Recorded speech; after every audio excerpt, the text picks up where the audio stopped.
belle couleur, hein? C'est cool, l'automne. Avec les arbres là-bas, nice. Fait qu'aujourd'hui, c'est ça qu'on fait. On parle d'automne, comment préparer la maison à l'hiver. Qu'est-ce qu'on doit faire autour de la maison? Les 10 points que je veux parler avec vous par rapport à tout ce qu'il faut faire autour de la maison avant l'hiver. Let's go!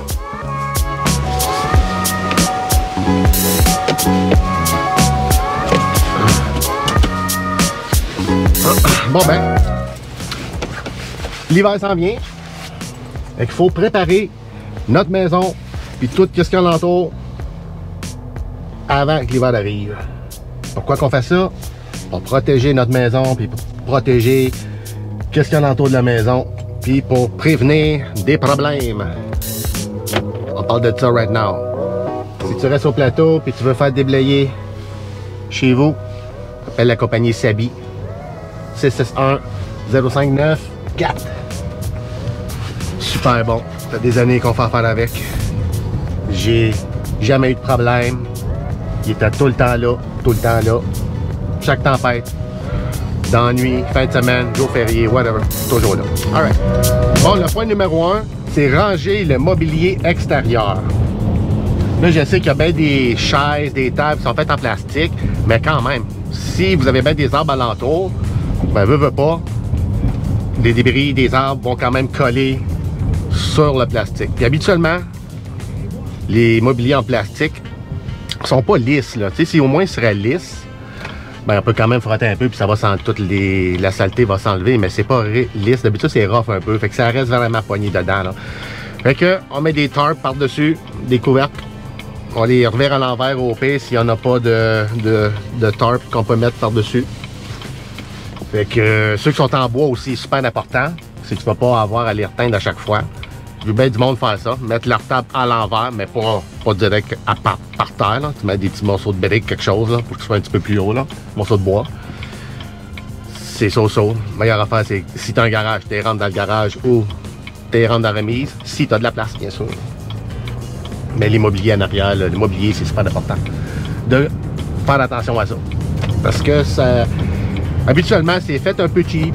Même les parasols, n'importe quoi, les balançoires, tout ça, c'est jamais fait solide. Là, on dirait qu'ils veulent que tu l'achètes aux 3-4 ans. Là, fait que l'hiver, c'est très négatif pour ces appareils-là, ces objets-là. Point numéro 2, super important. Les margelles. Pour ceux qui ne savent pas c'est quoi des margelles, quand vous faites le tour chez vous, dans le cour, n'importe où sur les côtés, quand tu vois une fenêtre dans la cave, habituellement tu as un morceau, tu as comme un couvercle là, en métal, en tôle, qui avec la roche dedans, là, avec des drains, préférablement. Fait que ça, oui, ça, regarde des margelles, habituellement, qu'est-ce qui arrive comme problème, c'est que les roches, dans la margelle, ils se ramassent tous sur un côté. Fait que ça, faut égaler ça. S'il y a plein de feuilles, comme chez nous, j'ai plein d'arbres, fait que faut tout le temps que tu sois en train d'enlever les feuilles qu'il y a là-dedans. Fait que pas obligé de les enlever tout de suite parce que les arbres sont encore quand même pas mal pleins, là.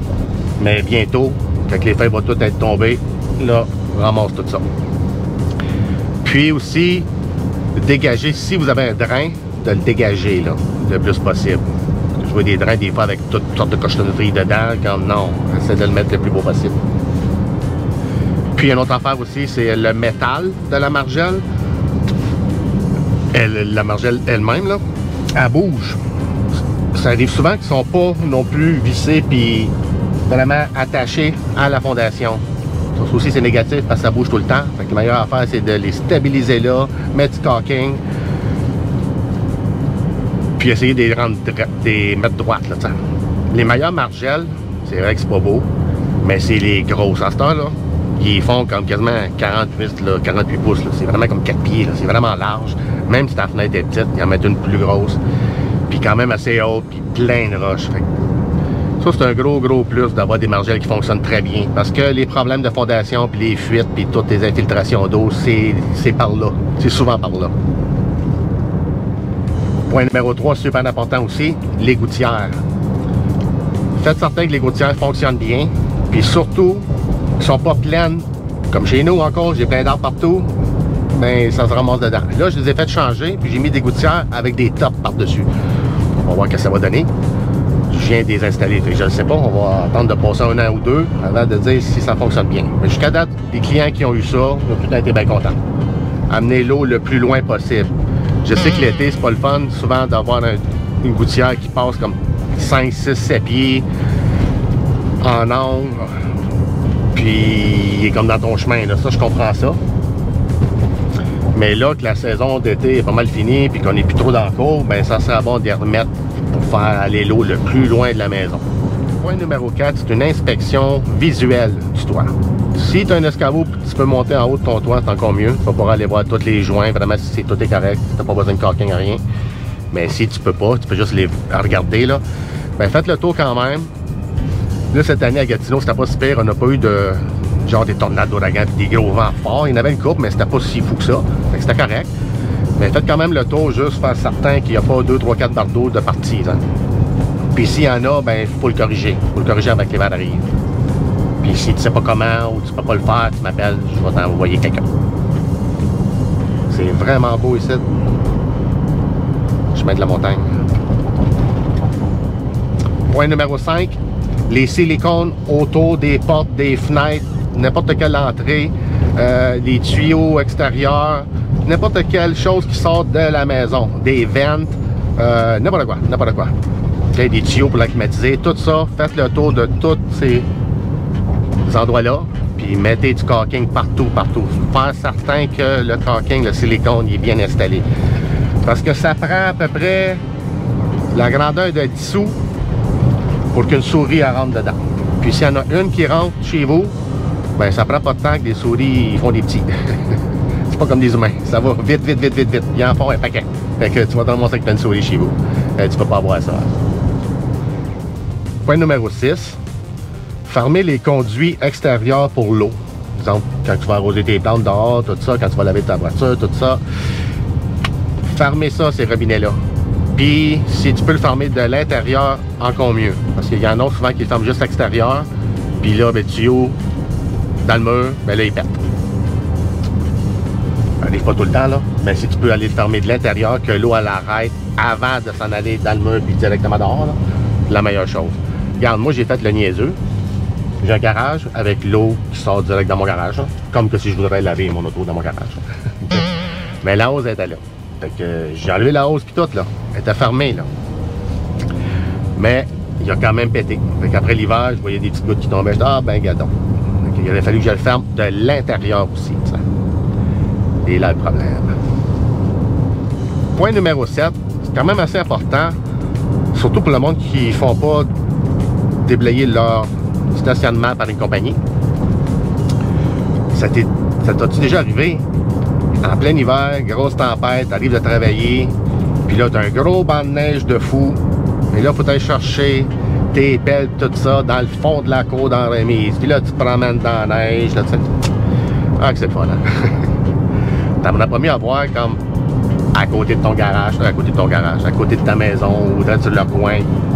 Quelque chose de proche de quand tu rentres à côté de ton stationnement. Exemple, un petit abri, là, avec ta pelle, là, un balai, toutes tes affaires pour déblayer ta voiture, etc., etc. Toutes tes affaires que tu as besoin pour l'hiver, ben c'est direct là. Tu sais, tant qu'elle est dans la remise en arrière, là. Fait que, moi, chez nous, je n'ai pas là parce que j'ouvre le garage, fait que c'est là. Mais une autre maison que j'avais pas de garage, ben tout était vraiment sur le côté. Fait que je rentrais là, je marchais un peu dans la neige, mais tout était là. J'étais pas obligé de rentrer dans la cour puis m'en aller jusqu'à dans la remise, aller chercher ça puis revenir. C'est pas grave, là, tu sais, c'est pas en fin du monde. Mais quand tu te simplifies la vie le plus possible dans des affaires comme ça, ben, au moins quand tu as une tempête, tu chiales pas. Tu te dis, ah ben regarde, les affaires sont direct là, on va faire ça vite fait. Point numéro 8, c'est fermer les jardins. Fermer le jardin, c'est surtout couper l'herbe. Puis un petit truc que j'ai pour vous, que tous mes gars de terrassement puis de saisonniers qui me disent, c'est de laisser quand même ton herbe un bon 6, 7, 8 pouces là. Ta dernière coupe que tu vas faire, ben laisse-les le plus long possible. C'est pas un pied, là. Mais coupe-les pas super court parce que ça protégera pas ben ta pelouse. Ça a de l'air. Faut que tu le laisses assez long pour que ça le protège. Puis après ça, oui, rafler toutes tes feuilles. Il y a des gens qui les laissent là. c'est correct aussi. Mais si tu veux une belle herbe dès l'année prochaine, puis que ça commence tout de suite à pousser comme il faut au vert, ben, enlève tout le plus possible, puis laisse ton herbe assez haute, puis laisse la neige aller par-dessus, comme ça. C'est ça qu'il faut faire. Même affaire aussi pour les plantes. Si tu as des plantes, tu peux les protéger. J'ai vu plein de gens qui mettent des petits morceaux de bois en plus, là, comme des sortes de petites toitures, des mini-toitures. Que c'est nice. Il y a plein de façons que tu peux faire pour protéger tes plantes. Je suis pas un jardinier, puis je suis pas là-dedans. Je pourrais demander à ma mère comment ça marche. Sans doute qu'elle me parlerait ici pendant une demi-heure. Son jardin, là, il rock. Là. Il est vraiment bon, son jardin, mais elle sait quoi faire. T'sais. Elle sait comment protéger aussi telle affaire, tel autre produit. Pas produit, mais des affaires qu'elle mange. Par exemple, elle fait des tomates, puis des cocons, des affaires de elle sait comment protéger quelle affaire. Là, moi, je connais rien là-dedans. Mais c'est un jardin, oui, ça serait quand même très bien de commencer à checker ça. Pour le monde qui en ont déjà eu souvent, ils savent vraiment comment faire. Mais si c'est ton premier jardin que tu viens de faire, non, regarde ça comme il faut sur YouTube, quelque chose, parce que tu vas tout perdre tes affaires pour l'année prochaine. Ça peut arriver, t'sais. Numéro 9, super facile pour le monde qui a une cheminée, faire ramoner. Toujours préférablement avant l'hiver. Puis en même temps que tu es en train de le faire ramoner, tu peux regarder aussi si ta cheminée est encore en bon état. En haut là, les tuyaux sont corrects, pas besoin de caulking, tout est beau. Ils peuvent le faire pour toi là. Cool hein, ça? Ouais, en caméra ça paraît pas bien là, mais c'est haut en masse. Vraiment cool. Et le numéro 10, le dernier, le plus fun. Commencez à mettre vos crochets pour Noël à l'extérieur. C'est pour ceux qui vont mettre des décorations dehors. Commencez pas ça trop tard. Moi je le dis, puis souvent je me fais pogner avec ça. Je vais le faire au mois de décembre. Non, c'est pas bon. C'est bon de le faire tout de suite. Fait qu'il fait chaud, on est bien, on peut mettre tous nos crochets comme il faut, pas de stress, tu peux les visser comme il faut, t'es pas là en train de giler. Là. Fait que préparez toutes vos choses pour Noël. Puis ça va s'en venir dans pas long. On commence le mois de novembre dans une couple de jours. That's it, Noël s'en vient. Fait que c'est pas mal ça pour aujourd'hui. Prochaine vidéo. Alors, dimanche prochain, dans une couple de jours. Alright, see you later. Bye bye.